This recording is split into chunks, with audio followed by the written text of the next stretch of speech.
जैसा शरीर के लिए नियम होते हैं ना, वैसे ही सारे नियम ये माँ के लिए भी होते हैं, मिट्टी के लिए भी होते हैं। ये हमारी माँ, हमने ऐसे वैसे नहीं कहा है, हमने माँ की परवाह नहीं की। आज समय की मांग है कि हम धरती माँ की चिंता करेंगे। अगर हम धरती माँ की चिंता करेंगे तो मैं आपको वादा करता हूं, ये धरती माँ हमारी चिंता करेगी। क्या हम देश में किसानों के लिए भी ये बात पहुंचा सकते हैं क्या कि आप फसल पैदा करने से पहले, जमीन से फायदा उठाने से पहले उस जमीन की तबीयत कैसी है वो तो जानो।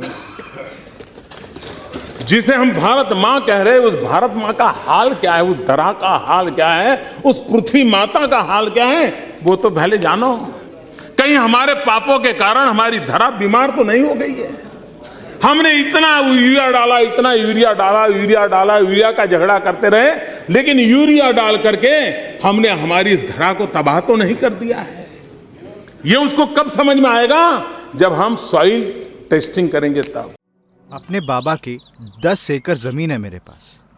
उनके जमाने में बिना उर्वरक के कितनी उपज हुआ करती थी। जब से मैंने संभाली, पहले की 1-2 बोरी में 5 साल तक बहुत बढ़िया उपज थी। उसके बाद 5-6 बोरी डालने के बाद भी पहली वाली बात नहीं है। सही बात बोला बेटा, मेरे साथ भी यही हो रहा है।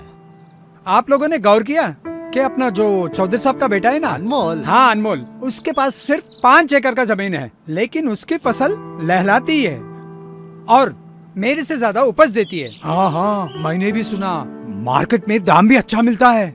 चलो एक काम करते हैं, हम उसके खेत पे जाएंगे और देखते हैं वो क्या चमत्कार करता है जो हम लोग नहीं कर पा रहे हैं। तो चलो चलो। अरे चाचा, इसमें कोई राज की बात तो है नहीं। इसमें मैं बस अपने दादाजी की दी हुई सूझबूझ से काम लेता हूँ, जिससे बढ़िया उपज होती है और मेरी जमीन भी खुशहाल रहती है। उन्होंने मुझसे कहा था, मैं तुम्हें उपजाऊ जमीन दे रहा हूँ और बदले में तुम्हें अपने बच्चे और पोते पोतियों को उपजाऊ जमीन देनी है, ताकि ये जमीन अपने हर पीढ़ी का पोषण कर सके। उस दिन से हर दिन मैंने इस जमीन की परवरिश अपने बच्चे की तरह की है और इसकी हर जरूरत का ख्याल रखा है।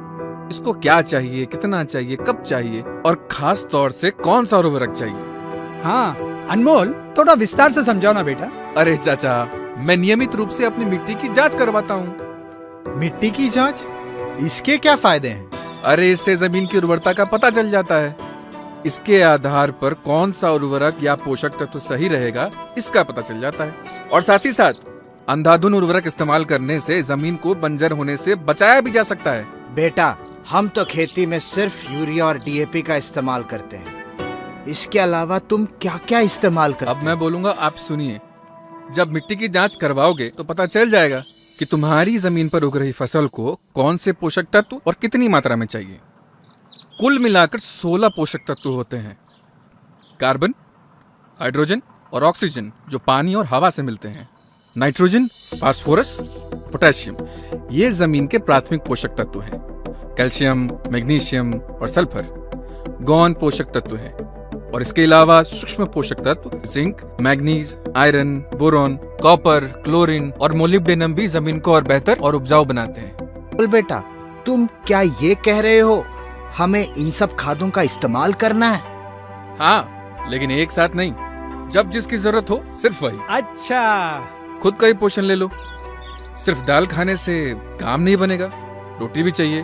और फिर दाल और रोटी खाओगे तो सब्जी का पोषण कहाँ से मिलेगा? और तो और थोड़ा अचार भी चाहिए। ठीक इसी तरह तुम्हारी जमीन को भी संतुलित पोषण चाहिए। इससे पोषक तत्व की कमी पूरी हो जाती है और उर्वरक का भी संपूर्ण रूप से उपयोग हो जाता है। फिर क्या, उपज ही उपज, ज्यादा फसल, बढ़िया गुणवत्ता और पूरे दाम। साथ में जमीन भी एकदम खुश और वातावरण भी साफ।